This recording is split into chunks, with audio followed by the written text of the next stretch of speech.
Chair now recognizes the gentleman from North Carolina, Mr. Bishop. Ms. Murphy, I also was surprised at your answer that you haven't read the Durham report. Do you consider the Durham report contents, let me ask this, have you been briefed on the report?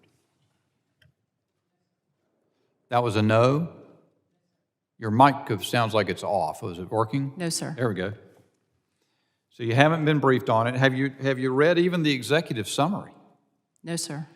Here's a portion. Our investigation determined that the Crossfire Hurricane investigators did not and could not corroborate any of the substantive allegations contained in the Steele reporting, nor was Steele able to produce corroboration for any of the reported allegations, even after being offered $1 million or more by the FBI for such corroboration. Further, when interviewed by the FBI in January 2017, Danchenko, he's the primary subsource, also was unable to corroborate any of the substantive allegations in the reports. That is just a sample, I know Mr. Goldman spent a good bit of time attempting to sort of denigrate the Durham report for understandable reasons. It is devastating to the FBI. That seems to me that would be, and since it was a counterintelligence investigation, that the special counsel appointed by the Department of Justice has summarized in terms like that, that would be of grave concern to you as a deputy director of the FBI responsible for counterintelligence. Can you explain why, and you said you haven't had time to read it. It's been out since the 12th of this month. So almost, I guess, what is this, the 23rd? So 11 days. Mr. Goldman's obviously been briefed on it or read it. Many members of Congress have. Why is that not a matter of such import that you would want urgently to understand what the special counsel concluded about the work of the Counterintelligence Division in such a grave case? Sir, if you'd like a brief on the Durham report from the Counterintelligence Division, I'm happy to take that back. Wow. That sounds almost contemptuous. Let me ask you this then, just go back to what you've written in your submitted testimony to this committee today.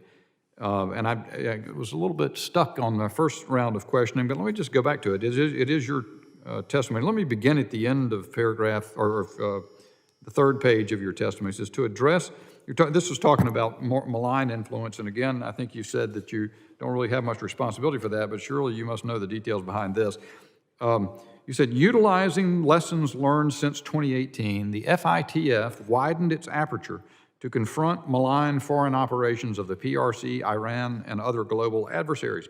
To address this expanding focus and wider set of adversaries and influence efforts, we have also added resources to maintain permanent surge capability on election and foreign influence threats. Can you explain the details behind that, please? Sir, I think